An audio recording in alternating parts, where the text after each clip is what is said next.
Good evening, ladies and gentlemen, how are we getting on? Welcome to a brand new Fallout 76 video, and today we are going to take a first look, kind of early review of Expeditions, the upcoming feature that has recently arrived on the public test server for Fallout 76. So we've got quite a lot to talk about today, so put your feet up, grab a brew, and let's jump into it.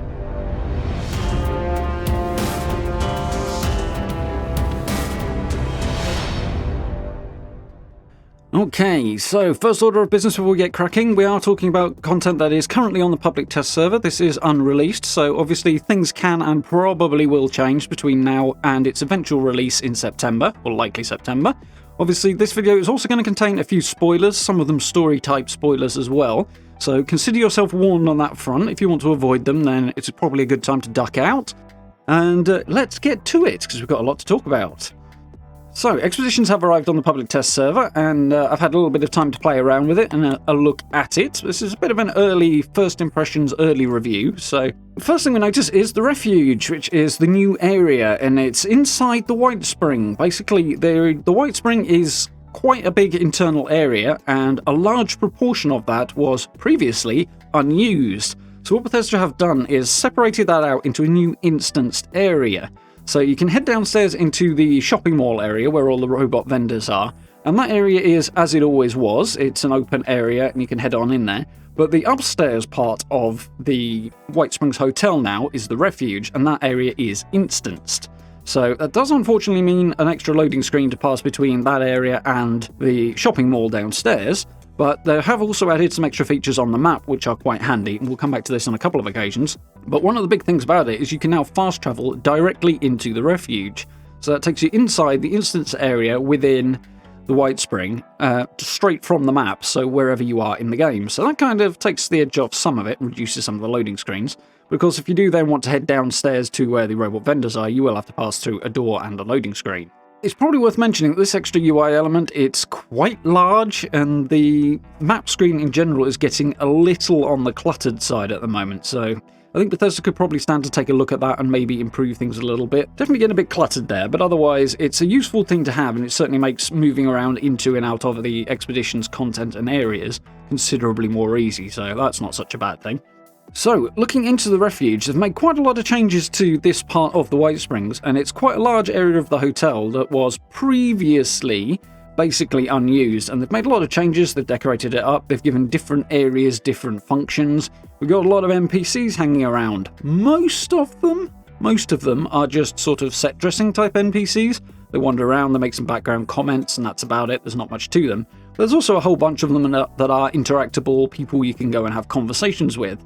And some of those are quite cool, some of them are less cool, which I suppose is realistic if nothing else. It kind of reflects reality quite well. But there's some good characters in there. We've got somebody down from the pit we can talk to about his journey from the pit and his experiences and what he's doing down in Appalachia.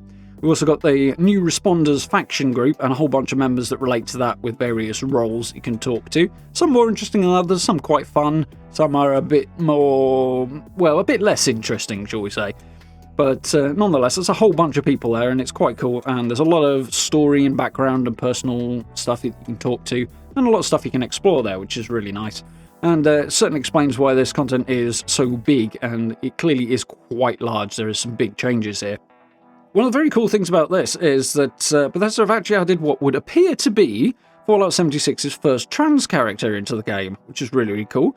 They've not made a big song and dance out of it, they've not made a big deal out of it at all. The character is just there. They do appear to be a trans character, it's not entirely clear. They're referred to initially by another character by the pronoun they, when you are kind of pointed in that person's direction. And when you get there, it's a trans character as would fit in the post-apocalyptic setting, so obviously the lack of infrastructure and stuff like that limits some areas of that, but this character does appear to be somewhere in between the transition as such as they can do in a post-apocalyptic world, and it works well. Bethesda have done it nicely. We kind of can't poke our nose into something that's none of our business with it either, so that makes sense, and I think it's handled quite well. This character is just who they are there, this is the person, and that's it. You can't go and poke your nose into their private life because, well, why would you be able to, really? It's that wouldn't be particularly cool behaviour, so I think Bethesda have handled this really well, and the fact that they're not making a big deal out of it is nice. It's just, this is a person, this is who they are, and here they are. And that's it. And I think that's really, really cool and well handled. Obviously interested to hear what members of the trans community actually think about that and make of it themselves. Obviously their opinions are considerably more important than mine, but my first impression on that is it's a really decent way to handle it and quite cool. I like this. It's a nice addition. A nice little bit of representation is always cool. So there's a whole bunch of other characters as well that we can interact with that have different roles, different sort of interactions to do with the larger expedition system. And that's quite cool. Some of them, as I say, more interesting than others, but there's some that you're going to get to know particularly well as they are involved in the dailies. So speaking of the dailies, in order to launch an expedition, we have to complete 3 different daily quests in order to charge up the ultracell battery on the vertibird, and then we can head off and do the actual expedition in the pit. And some of this is perhaps a little contrived, but I think some of that is geared towards setting up something that might happen in the future. And hold that thought, because I'm going to come back to that sort of later on in the video, because it relates to something else that I think might potentially be quite interesting to talk about. So these 3 dailies, basically one of them is larger than the other 2. The larger one will give you 50% of the charge you need for the vertibird. The other 2 dailies will give you 25% apiece, giving you a total of 100%. The 2 smaller ones take place entirely within the refuge, or almost entirely within the refuge anyway. There's one that requires you to donate some scrap materials, which is... it's okay. I think we could do with a stash box and a scrap box near the character who's involved in this, so that you can just drop your stuff off to them much more easily, because with the best will in the world, that's quick and easy, and it doesn't need to require you to run through extra loading screens. Obviously, if you want to run downstairs and buy some extra scrap from one of the robots, fair enough, but for a lot of people, they'll have it either in their stash box or in a scrap box if they have Fallout first, and I think having access to that nearer to the character would smooth that run, because otherwise these dailies are going to get repetitive and a bit potentially frustrating. Some people have suggested that we might be better off not having those dailies in at all. I'm not sure I agree with that. This is definitely going to be more weekly type content rather than daily content. You can do it daily. In fact, if you want to be in a group with other people, you can do it more than once per day. But the setup, and I will touch on this more detail in a bit, is clearly geared towards this being weekly content, not daily. So that's a bit of a change. But it does mean that it's with some of these missions, they're quite good to have because it's a larger piece of content and you're only doing it once a week. But some of them are a little bit of a drag to run around and do. The second one that does take place entirely within the actual refuge involves cooking a meal. That's quite fun. There's definitely some room for improvement there. There's some animations they could add and things like that, but it's kind of a fun little thing to be involved in. And there's a little reward on the end of it that you can kind of customize to a certain extent as well, so that's quite fun. The larger of the 3 dailies that gives you 50% of your charge does, however, send you outside of the refuge to another location in Appalachia. Early speculation was that this might send you to power plants. It doesn't. It's a medical type thing, so it sends you to different medical facilities that are spread around Appalachia. There's a number of those, so there's a number of different places you can be sent. The way that works, though, is you go to the place, you hit a couple of markers, and then you come back. It's quite quick and easy, and I feel like Bethesda could have done more with this. They could have made it a bigger event, a bigger quest. Obviously, doing that would slow things down and take up more time, but I think it would have been more fun to engage with if there was more to do rather than just run in, hit point A, hit point B, go back. So for me, I would have liked to have seen that be a bit more, but I think other people will feel the other way and they'll feel like it should have been less, but that's my personal take. Yeah, it's alright, but I think you could engage with the fact you're going somewhere else a bit more and make more of a quest out of it, personally. But once you get back and you turn in all these quests, you will collect your ultrasight battery charge for the vertibird, and then you can head off onto your expedition, which is the really big bit. So this is where the map comes back in, because you have to head onto the map in order to launch the expedition. It kind of implies that you can go and talk to the vertibird pilot and launch it from there, but you can't. I kind of wish you could, because that would be quite cool and fun, but you have to head into the map, open up the new UI element, and launch the expedition from there. You select which of the 2 missions you want to do. There's only one on the PTS at the moment, but on launch there will be 2. And then you travel via vertibird and a short-ish cutscene sequence, very, very short really, and a little bit of interaction that takes you to the pit and starts your mission and introduces you to the main character that you are going to be interacting with when you get to the pit. So the first mission that we have, and the one that is available right now on the PTS, one of the 2 that will be available on launch in September, probably September, is Union Dues. So we're going to have a look at this in more detail, as this is all we've got to kind of work on at this early stage of the PTS. So there are 3 parts to this. You'll initially arrive in the pit, and it's quite a cool location. The first part of the mission is changeable. There's a number of different sort of mission types for part 1 of the expedition, and they take place in different locations on the area of the pit that you're in. And they're relatively simple. The one I've got footage of here and the one that I did first is a case of defending a saboteur where he goes and plants some bombs. So basically he runs to point A, fiddles around, sets his bomb up, and you stand there and defend him whilst the fanatics, the raider group who are attacking you, attack you, and then you defend him from their attacks. If he dies, obviously you'll fail that part. If he doesn't, you're fine. There are a number of other different mission types. Another one that I did, for example, involved taking out hit squads who were trying to assassinate a member of the Union. So you had to run down, find these relatively tough individuals and take them down. They're not tough, but when I took it a little too casually, I did manage to get myself killed, so it's a decent fight, so that's quite fun, and that takes you to different locations to the initial mission that we'll be seeing on screen here. And I presume there are others as well, but this is early days and I haven't had a chance to see them all yet. Part 2 takes you into the Foundry, and that is considerably larger and more detailed, and has multiple subsections as well. So the Foundry is a location, sort of a sub-location within the Union Dues area. It's an internal space, and it's big, which is quite cool. There's numerous different rooms and areas. Some of them are large warehouse-sized, some of them are a bit smaller. They have catwalks, they have different levels, there's different stuff going on in different sections. And it's a really, really cool location to explore. It's riddled with fanatics, the raider group, and that's really quite cool as well. Really enjoying those new enemies. The design on them and their armor is very, very unique and fun as well. I've obviously pieced it together from all sorts of stuff, so that's quite cool. So once you get into the Foundry, you've got 3 major objectives going on inside there. The first one involves finding data drops, and that's fine. There's only 2 of them. They're basically briefcases, and you've got to go and find them. There is a UI element, a transponder signal, that starts activating as you get close, and you can use that transponder UI element to find the location of these briefcases, and then you pick them up. Relatively simple. Those locations will change, making it a little different each time you do it, but the actual activity is basically the same and quite simple. So I think that could be a bit more. I think there could be more data drops to that. Would it be a bit fun? Just 2 is not really very long, and you can blast through that pretty quickly. So I think maybe there's room for that to be expanded a little bit, but the way it works is fine, and the locations do change, so that mixes it up a bit. Part 2 of the internal part of the Foundry, so the midsection of the overall expedition and part 2 of that midsection, is involved with the chemical weapons production that the fanatics are doing within the Foundry, and this one varies quite a lot more. It's not just location that changes here, the actual objective will change considerably. The one I've got footage of here involved finding a number of different chemicals in order to disable their chemical production. So you pour a sealant in, you contaminate their chemical weapons, stuff like that, so they don't work, and you kill the enemies and take what they've got, you find items spaced around the area, and then you use them in the appropriate locations. The other one I did involved finding cylinders of poison gas and destroying that before it could be used on the Union as well. And I would imagine there are other ones as well. I've only had the opportunity to run a couple of expeditions so far, it's early days. But the fact that changes, the location within the Foundry of these things changes as well. It's quite a big location, as I say, with multiple rooms and areas, so they can move stuff around and keep it interesting. It's pretty cool.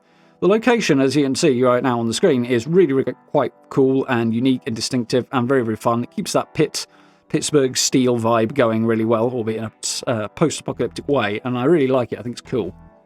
The third part of this midsection of the expedition, though, is a little more problematic, or at least part of it is, and that's the optional objectives. So there are a number of optional objectives throughout the second and third parts of your expedition. If you complete those, you get bigger rewards at the end. Basically, you get more stamps, which is the new currency that you can then spend when you get back to Appalachia to buy additional bits and pieces. And I'll go into that in a lot more detail in another video, but we'll touch on it a bit more later on as well in this one. But the more optional objectives you complete, the more stamps you get, the more things you can buy when you get back to Appalachia, or the quicker you can buy them anyway. The first part of that is fine. It involves finding a stolen batch of supplies. That can be anywhere in this rather large location of the Foundry, but there is an audio cue when you get close to it to help you to find it. So that's quite cool. It moves around, you grab it while you're running around, that's fine. The second one, however, is more problematic and definitely needs work.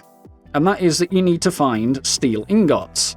So there's little piles of steel ingots at locations around the Foundry, and again, specifying that the internal area of the Foundry is quite large, and these things are really quite small. Thing is, you have to find 5 of these things. They're small, they are quite darkly coloured in a dark environment, and quite hard to spot. And there are only 5 to find, and you have to get them all. Now, the problem with this is that they are, as I say, they're really hard to find, and in my initial run through, I spent somewhere between half an hour and 40 minutes running around looking for these things after I'd completed all the other objectives in the location, and I still didn't manage to find them all. What I would like to see Bethesda do is add more piles of ingots around, so you still need to get 5, but there's maybe 15 to find, something like that, so you've got a better opportunity to find it. You're not on the clock, so there's no time pressure there, which is good, but just running around in circles looking for this thing that is really hard to spot is kind of a drag. I also noticed one instance where this pile of ingots spawned underneath a load of debris on the floor. It was a pile of kind of dirt and crap that was just on the floor, as you see all over the world in Fallout 76. And I happened to notice one of the ingots just sticking out a little bit, which was pure luck that I spotted it at all. And if that can happen, your odds of finding these things absolutely crash through the floor, and that's not good. So I really think that particular element does need work, and more than any other part, I think that's probably the weakest part of expeditions in general. I actually really like the expeditions, they're very cool, I'm enjoying the content and diving into it, but this thing definitely needs some work. So once you've done with all of that, you get called back out of the Foundry to the outpost that the Union have nearby, and that takes you to Part 3, the final part of the expedition. And that is the group of Union members there at this little outpost are being attacked by Troggs. So those of you who played the Pitt DLC for Fallout 3 will remember the Troggs. Obviously they've been a little bit reworked for 76 and the graphics improved and so on and so forth, as we would expect. These are basically the toughest enemies you're going to encounter in the Union Dues mission, and I imagine it will be true of the others when we get our hands on those later. And they're attacking the Union's outpost. The additional objective here, other than just fighting off the attack, is to do so without any of the Union members dying. If any of them die, then you fail the optional extra objective. It doesn't mean you fail the actual mission, it just means that you won't get as many rewards at the end. So it's not the end of the world, and you'd only get fewer stamps, but it is particularly difficult because these enemies are higher level, they're rather bullet spongy, and they're particularly... This particular section would work better if you're in a group. You can certainly do it solo. With most of the expeditions, you really don't need to be all that powerful, but for this particular section at the end, the fight is quite challenging, and you're trying to keep quite a lot of people alive that are being attacked by a reasonable number of relatively tough enemies. So being in your best combat build is probably a good move there, particularly your best combat loadout. So it's good fun, it's a good fight, they are creepy kind of creatures, and it's a bit of a challenge, but it's a good sort of final boss fight way to end the expedition. And yeah, I'm quite happy with how that works, it's good fun, it's a good fight, and includes a certain amount of challenge, which is cool as well. After that, we turn in the last little bits and pieces at the outpost and head back to Appalachia, where we are presented with a end of expedition completion screen, sort of similar to you see in Daily Ops, but for expeditions, in the vertibird on the way back, and then you load back into Appalachia. Obviously, this will list all the different rewards you get. Many of them are very standard. There's a legendary weapon, you get some grenades, you get some ammo, that sort of stuff. Not particularly interesting, but you also get stamps, and you get once per week, coming back to that weekly thing again, you get one of the rare rewards. So again, I'm going to go into this in a bit more detail later on, but it gives you a decent overlook of what you've got, and then it heads you back to Appalachia to basically wherever you left from. So wherever you activated the mission, much like with Daily Ops, if you activate it at your camp, you reappear back at your camp, and if you activate somewhere else, you reappear back there. So that works reasonably well. So some overview stuff now, rather than looking at specific elements. As I mentioned, no timer on expeditions at all, so you can take your time, you can wander around and explore, you can work through it. If you don't have the most powerful build and you need to be a bit more strategic, maybe sneak your way through and sneak attack people, stuff like that, you can do that. Because you're not on the clock, it works quite well from that point of view, which is nice. One of the other cool features is that you can leave an expedition and come back at any time. You can just resume it. You also get the option to start over if you have the appropriate ultrasight charge. The fact you can leave and come back is good. It's a nice setup. Obviously, if real life kicks in, you have to turn the game off and go and do something else. then you can just load it back up and pick up from where you left off. More or less, you'll be back at the vertibird when you load back in, but it does work. And if you happen to run out of ammo, something like that, and you want to head back to your camp to go and get more, that's also an option as well. You can just hop back there without it being a problem. So that's pretty cool. Definitely a good feature, and I like that. So talking about the rewards, obviously 1 rare reward per week, plus stamps, and then the usual bits and pieces of chems and grenades and ammo and stuff like that, is not a lot of rewards. In fact, it's a very, very slow rate of distribution for them. And as I mentioned earlier, I'm pretty darn sure that this is set up as weekly content rather than daily.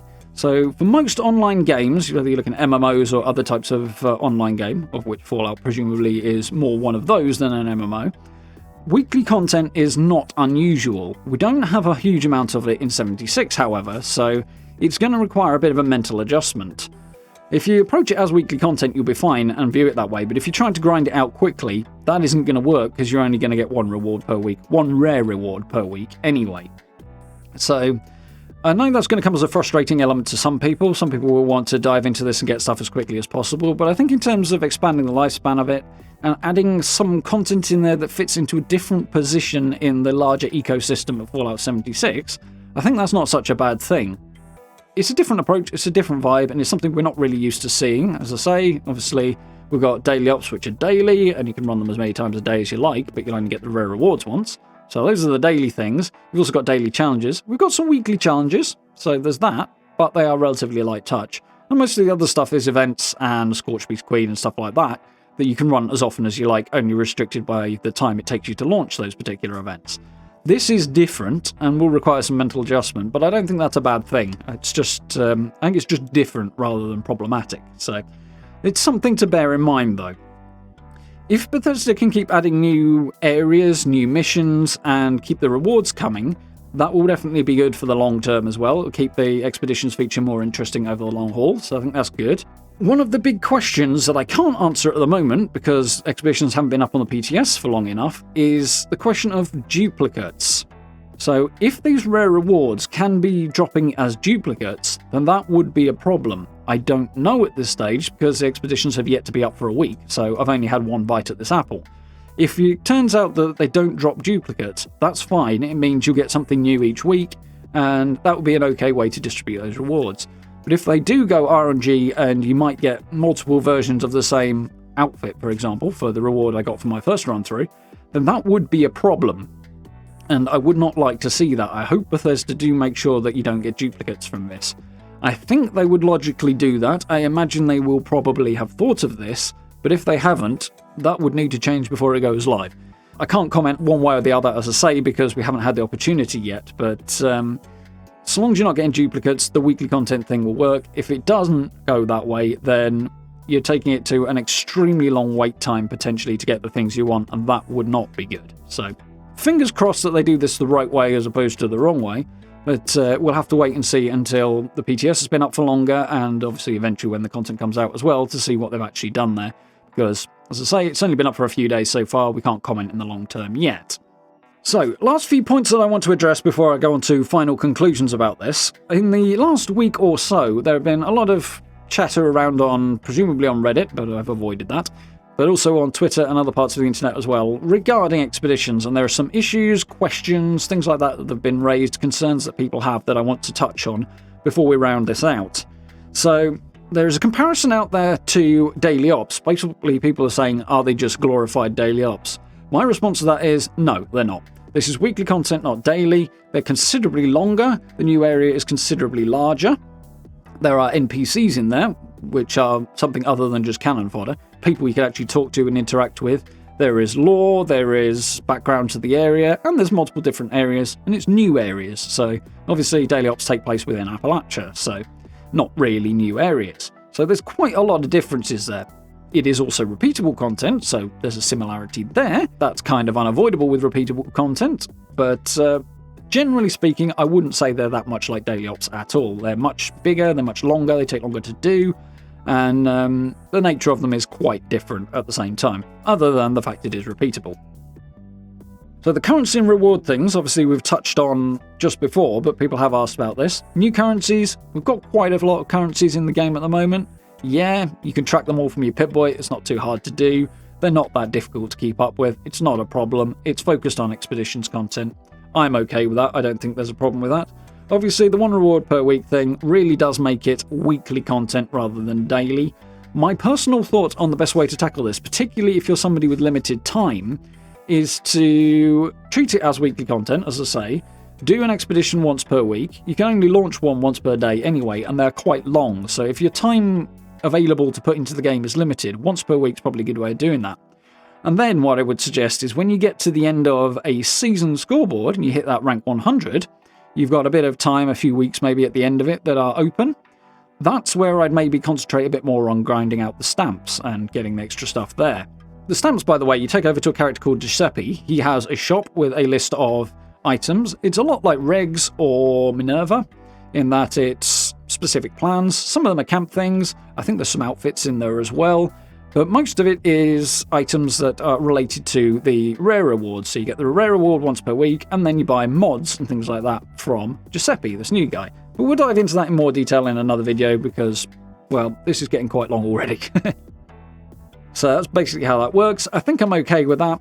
Again, like I say, treat it as a weekly piece of content rather than daily, and the sort of rhythm will work better than if you're trying to grind it out rapidly, which is not what it's designed to do. So there's the exploration element. Can you explore the pit? Is it a big open world area, etc, etc? So basically, no, it is not a big open world area. What it is a number of mission areas within the pit. Each mission will have its own location. So Union Jews is the one we've got at the moment. That's what you'll have seen the footage of so far.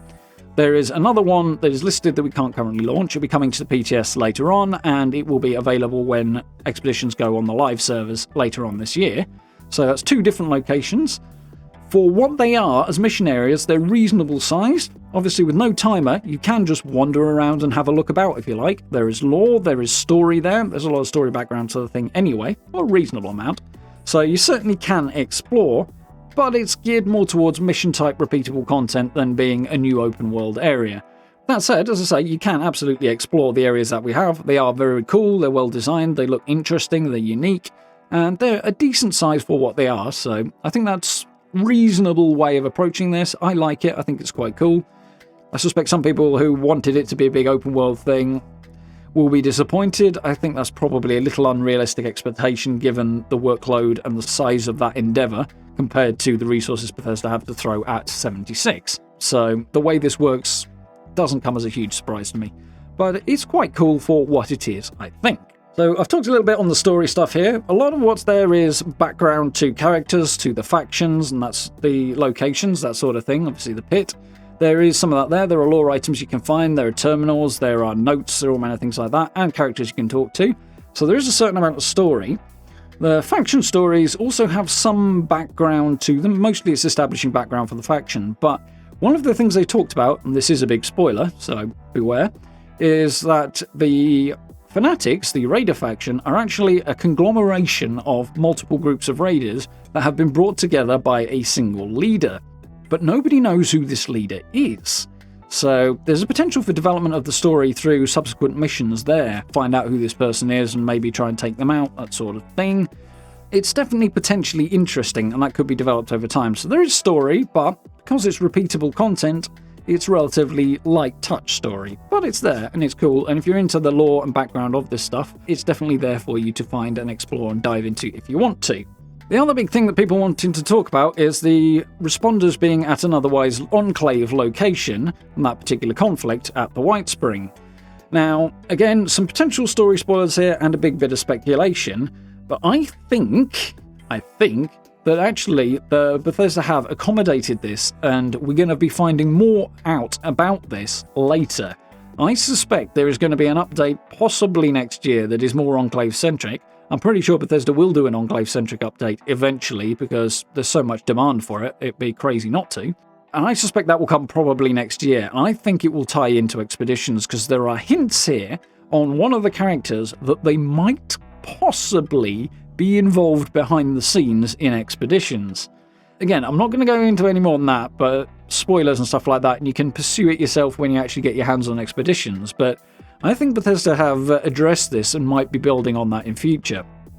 In terms of how it works with the Enclave Bunker, As far as I can tell, nobody even knows the bunker's down there. And they certainly wouldn't be able to get in, even if they did know it's there. So it doesn't interfere with what's already there. It's done in a way that avoids that.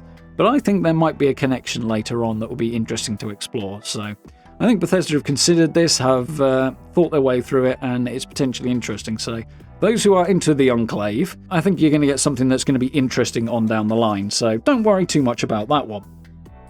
So, conclusions time. Overall, what do I think of Expeditions? I think they're quite cool. It's going to be fun, repeatable content.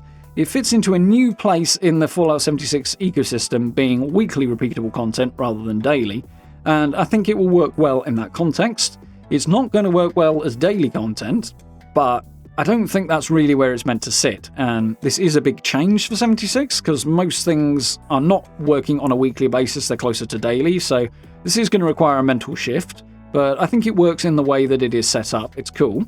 I think the Pitt location is good fun. It's quite different to Appalachia, albeit looking in a very much 76 style. It's very cool. It's a fun place to hang out. There's some really cool missions there. Some of it needs a bit of work, but I do like the location a lot.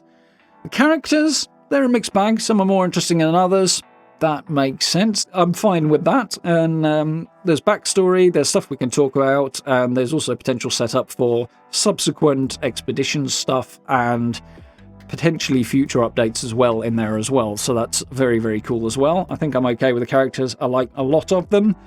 As I say, some of them are a bit kind of weird, but it is what it is. That's kind of cool. And there's some funny, interesting, odd, eccentric characters in there as well, which are always very, very Fallout. So it definitely keeps that vibe going as well. Obviously, there are some objectives and bits of expeditions that need a bit of work. They need some improvement. That, along with the few bugs I've run into, which aren't major. I've seen some visual glitches here and there. I had one crash to desktop, which for the public test server is not bad going at all, really. Oh yes, the other thing I spotted was that certain conversations sometimes take a while to load in. Either the UI doesn't pop up as quickly as it should, or it takes a minute for the person you're talking to respond to whatever you've said. That needs a little bit of polishing. But again, this is all public test server stuff. It's early days on the test server as well. Very early days, really. This is going to be a long testing period. So it's to be expected. Bethesda will iron the kinks out of that as we go along. And it'll hopefully be all good to go by the time September, presumably, rolls around and it goes live. The new reward system, obviously, it's a bit slow, but again, it ties into that weekly thing. So long as Bethesda avoid duplicate rewards, I think that will be fine. Obviously, we're going to have to wait and see on that one until we've had more time to play with it as to whether or not this is an issue. There's a reasonable pull for now. The fact it's slowly doled out will mean it lasts longer, but as long as Bethesda can keep new content coming, new missions, and eventually, which will take longer, new locations other than the pit, then I think the potential for Expeditions to be a cool addition to the game and a fun little thing to do once per week will be a really nice addition, and I think they're cool. So, yeah. Basically, I think it's a different sort of thing to what we're used to, and it's going to require some mental adjustment. But once they've smoothed the creases out, it'll look pretty good, it'll be good fun, and it'll be a nice addition. So, overall, I'm pretty positive about this thing. I do hope you guys found this interesting and informative, and are looking forward to diving into Expeditions. I'm, of course, going to go over a few more specific elements of the Expedition system in a couple of upcoming videos, so do watch out for those. Do make sure you hit that notification bell, and those will be coming in hopefully the next few days, along with some extra content that I'm expecting to be making as well. So we've got a busy few days coming up. But I've gone on quite long enough about this. This is quite a substantial overview and review, so I will wrap things up here. So thank you very much for watching. If you did enjoy the video, please do drop likes and subs. I very much appreciate it. And as I say, that notification bell as well. Do check out the description for social media links, the merch store, and the buttons down below the video as well for channel memberships and all that good stuff as well. If you're interested in supporting the channel that way, I very much appreciate it. It really helps out. A massive thank you to everyone who's done that. And of course, join us for live streams as well. We are playing Fallout 76, doing a new playthrough alongside the usual stuff at the moment, doing no fast travel, no camp playthrough at the minute, which is very, very different and fun. So I do hope to see you there for that one. And we are playing Mass Effect 3 as well at the moment, which is good fun too. So please do join us for those. But for now, thank you very much for watching. I look forward to speaking to you all very, very soon.